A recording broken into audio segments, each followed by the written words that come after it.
মেয়েরা বোরকা না পরে বোরকার বদলে বড় জামা ও হিজাব পরে কি বাইরে যাওয়া যাবে? নামাজের মধ্যে যদি একাধিকবার ভুল হয় তাহলে করণীয় কি? আযানের সময় মেয়েদের মাথায় কাপড় দেওয়া এবং কাপড় থাকা বাধ্যতামূলক কিনা? চেহারায় ঘন দাড়ি থাকলে অজুর পানি কতটুকু পৌঁছাতে হবে?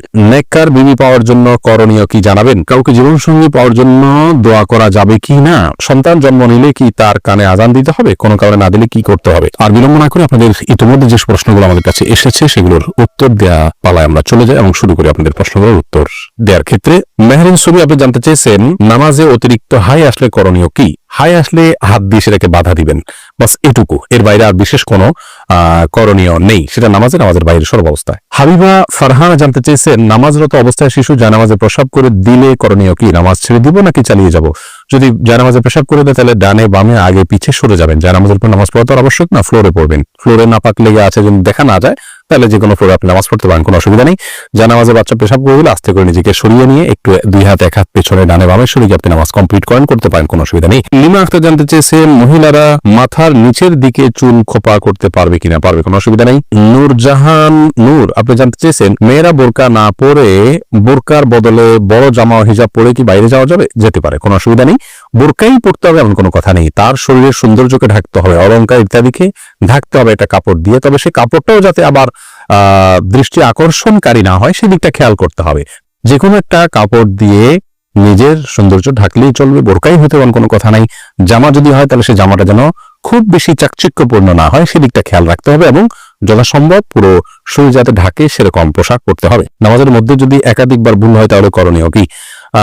ভাই সায়েম, দেখতে হবে যে আপনার নামাজে ভুলটা কি ধরনের হয়েছে। যদি ফরজ ছুটে যায় তাহলে একবারও যদি ছুটে যায় তাহলে নামাজ ওইটা আবার পড়তে হবে আপনাকে। আর যদি ওয়াজিব ছুটে যায় তাহলে একবারের বেশি দুইবার তিনবারও যদি ওয়াজিব ছুটে, তিনটা ওয়াজিব যদি ছুটে যায় শেষে একটা সিজদা দিলে হয়ে যাবে।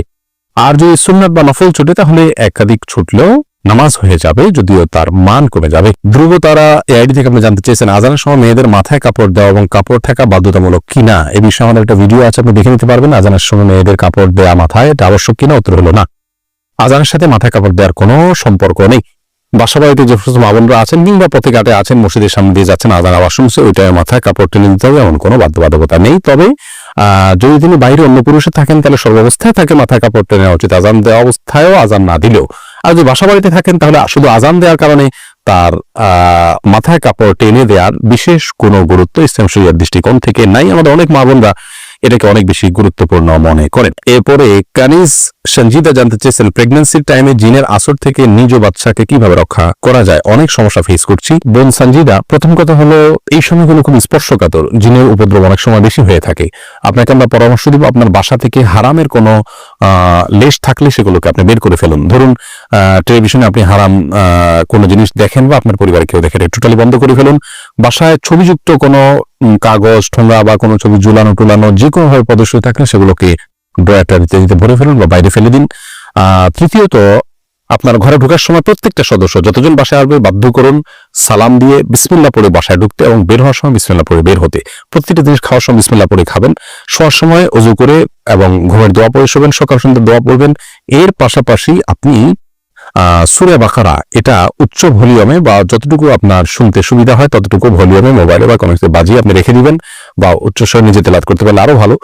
আর রুকিয়া অ্যাপ আছে, অনেক রুকিয়ার অ্যাপ আছে যেগুলোতে শুধু কোরআন হাদিসের দোয়া এবং আয়াত আছে শুধুমাত্র, সেগুলোকে চালিয়ে রাখতে পারেন বাসা বাড়িতে, ইনশাআল্লাহ বিদিল্লাহ উপদ্রব অনেকখানি কমে যাবে। তাওহীদ আয়েশা আপনি জানতে চেয়েছেন বেনামাজি ব্যক্তির হাতের রান্না খাওয়া কি অনুচিত? বেনামাজি ব্যক্তির হাতে রান্না খাওয়া যাবে, কোনো অসুবিধা নেই। আপনি কি খাচ্ছেন এটা হলো মূল বিষয়। নামাজি ব্যক্তি হারাম জিনিস খেলে সেটা হবে হারাম, আর যদি বেনামাজি আপনাকে হালাল জিনিস খাওয়া খেতে পারেন, অসুবিধা নেই। হাফিজ মাহমুদ আপনি হাফিজ আল মাহমুদ জানতেছেন চেহারায় ঘন দাড়ি থাকলে অজুর পানি কতটুকু পৌঁছাতে হবে?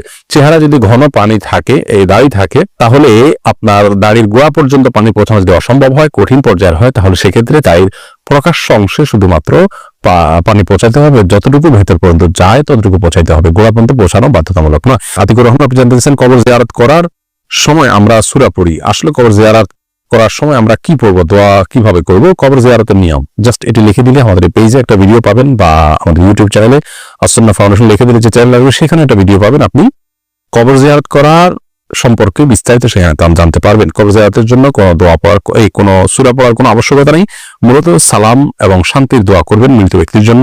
সালামুন আলাইকুম দারাকুম মিনিন ওয়া ইন্না ইনশাআল্লাহ কুম লাহিকুম, বিভিন্ন রকমের সালামের ভাষ্য ফরমেট হাদিসে আসছে, সেগুলো যে কোনো একটা পড়লে হবে। এমনি আব্দুর রাজ্জাক জানতে চেয়েছেন নেককার বিবি পাওয়ার জন্য করণীয় কি জানাবেন। নেককার বিবি বা স্ত্রী পাওয়ার জন্য আগে নিজে নেককার হতে হবে। সূরা ফুরকানের ৭৪ নম্বর আয়াতের যে দোয়া আছে সেটা পাঠ করতে হবে বেশি বেশি করে। সেই সাথে নেক সঙ্গীদের সাথে আপনার ওঠা বসা করতে হবে, নেক পরিবেশের সাথে থাকতে হবে। ভালো সোসাইটির সাথে থাকলে ভালো সোসাইটির সন্ধান পাবেন এবং ভালো দিন প্র্যাকটিস করেন এরকম মেয়েদের খোঁজখবর নিয়ে বের করতে হবে। আল্লাহর কাছে দোয়াও অব্যাহত রাখতে হবে। সিয়াম পাটোয়ারি জানতে চেয়েছেন কাউকে জীবনসঙ্গী পাওয়ার জন্য দোয়া করা যাবে কি না।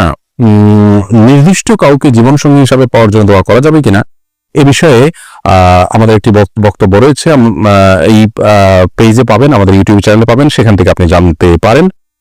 আর এর বাইরে আপনার কোনো ব্যক্তিকে জীবনসঙ্গী হিসাবে পাওয়ার জন্য নির্দিষ্ট করে দোয়া করা বিষয়ে সংক্ষেপে শুধু এটুকু বলবো যে এটা করা উচিত না, বরং এভাবে বলা উচিত আল্লাহ অমুকের সাথে সম্পর্ক হলে সেটা যদি আমার জন্য কল্যাণ হয় সার্বিকভাবে তাহলে আপনি আমার জন্য সেটাকে সহজ করে দিন, আর যদি আমার জন্য অকল্যাণ হয় তাহলে আমার থেকে দূরে সরিয়ে দিন। এক কথায় কল্যাণকর হলে যেন আল্লাহ আপনাকে পাইয়ে দেন সেই দোয়াটা আপনি করবেন, বাকি সর্বাবস্থায় তার জন্য আপনি দোয়া করবেন এরকমটি উচিত না যে আল্লাহ সে ভালো হোক আর মন্দ হোক আমি তাকে জীবন সঙ্গিনী হিসাবে চাই, এরকম অন্ধের মতো দোয়া করা উচিত না। কারণ আপনি যেটাকে ভালো মনে করছেন সেটা ভালো নাও হতে পারে, সেই জায়গা থেকে সাবধান থাকা উচিত। রাশিদুল ইসলাম জানতে চেয়েছেন সন্তান জন্ম নিলে কি তার কানে আজান দিতে হবে, কোনো কারণে না দিলে কি করতে হবে। প্রথমত সন্তান জন্মের পর তার কানে আজান দেওয়ার বিষয়টি অনেকগুলো হাদিসে বর্ণিত হয়েছে, হাদিসগুলো সনদগুলো সবগুলাই মোটামুটি দয়ী পর্যায়ের। এজন্য সৌদি আরবের সাবেক গ্র্যান্ড মুফতি শেখ আব্দুল আজবিন আব্দুল্লাহ বিন বাজ রাহিমাহুল্লাহ তিনি বলেছেন যে এ বিষয়ে আমল করা যেতে পারে, যেহেতু অনেকগুলো হাদিস আছে এবং মুস্তাহাব পর্যায়ের জিনিস করা যেতে পারে, কিন্তু কোনো কারণে যদি কেউ না করে থাকেন ছুটে যায় কোনো অসুবিধা নেই, এটার জন্য কোনো প্রায়শ্চিত্ত করতে হবে না। এরপর সঞ্জিদা আক্তার আপনি জানতে চেয়েছেন কেউ চাপে পড়ে তালাক দিলে তালাক হবে কিনা। তালাক বিবাহ এগুলো এমন যে চাপে পড়ে করলেও হয়ে যাবে, এজন্য এগুলো না, যদি কেউ তালাক দিতে না চান তাহলে তাকে তার জায়গা থেকে অটল থাকতে হবে। যদি কেউ জবরদস্তি করে আপনার থেকে তালাক নেয়, কারো কাছ থেকে তালাক নেয়, তাহলে কিন্তু তালাক পতিত হয়ে যাবে। রাউফি ইসলাম জানতে চেয়েছেন পর্দার ক্ষেত্রে চোখ বের করে রাখা যাবে কিনা, তাতে পর্দার খেলা পাবে কিনা।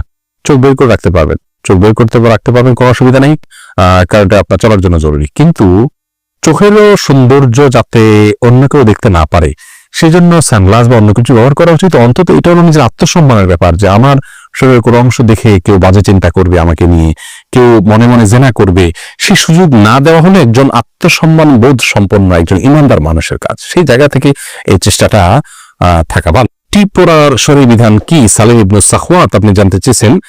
ভাই সালিম ইবনে সাখওয়াত, টিপ পরা একজন ইমানদার নারীর জন্য নানা কারণে শোভনীয় নয়। প্রথমত হিন্দুরা বিশেষ করে লাল টিপটা পরা উচিত নয়, আরো বেশি যে হিন্দুরা সিঁদুর পরে থাকেন এটা তাদের ধর্মীয় আদর্শের জায়গা থেকে হয়, সেই তার সাথে সাদৃশ্যপূর্ণ হয়ে যায়। সেই জায়গা থেকে ইমানদারকে অমুসলিমের সাথে সাদৃশ্যপূর্ণ সংস্কৃতিও গ্রহণ করতে ইসলাম নিষেধ করেছে।